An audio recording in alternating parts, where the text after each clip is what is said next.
Okay, so here we're told a sand pile is in the shape of a cone 8 feet tall, right? So the height is equal to 8 feet, and it has a diameter of 22 feet. So the height is 8 feet, diameter is 22 feet, and radius would then be half of diameter, or diameter times 2, divided by 2, excuse me, which is 11 feet. They want to know approximately how many cubic feet of sand are in the pile. So this might happen quite often where they ask you to approximate, but then don't specify to what level of approximation right, that they're looking for exactly.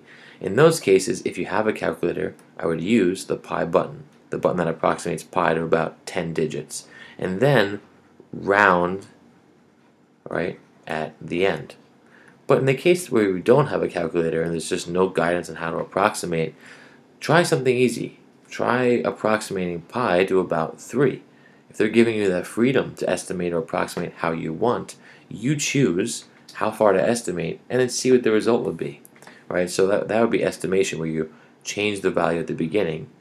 That would be estimation. Versus rounding, where you try to be as exact as possible, although you can never be truly exact with pi, but try to be as exact as possible and then round at the end.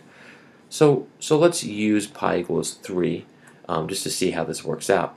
So with a cone, you have a circular base and a lateral surface that meets up at a peak. And essentially, the way you can think about a cone is that if you wrap the cylinder around it with an equal height and base, if you can imagine, the cone would fill 2/3 of that cylinder. Oh, excuse me. The cone would fill 1/3 of that cylinder. It's the sphere that's 2/3. Right? This cone is less than half. It's 1/3 of the cylinder.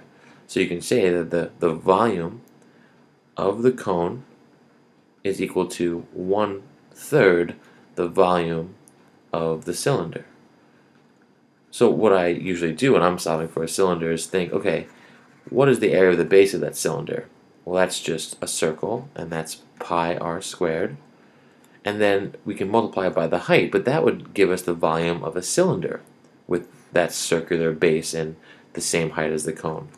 But the cone is just a third of that, so I'd take that and divide it by 3, or multiply, right, by 1/3. What's interesting is if we estimate pi to 3, instead of pi r squared times height, we would get 3 times radius squared, or 11 squared, times the height of 8.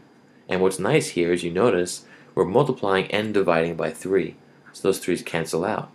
And now we have 11 squared, which is 121.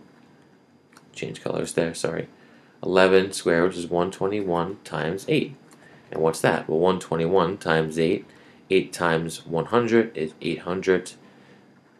8 times 2, or 20, excuse me, is 160. And 8 times 1 is 8. So we get 968. And this would be, depending on the units, of course, here we have feet, so it's cubic feet, or feet to the third power, meaning how many cubes would fit inside. So this cone is large enough to hold about 968 feet cubes that would actually fit inside the volume. Alright, hope this helped.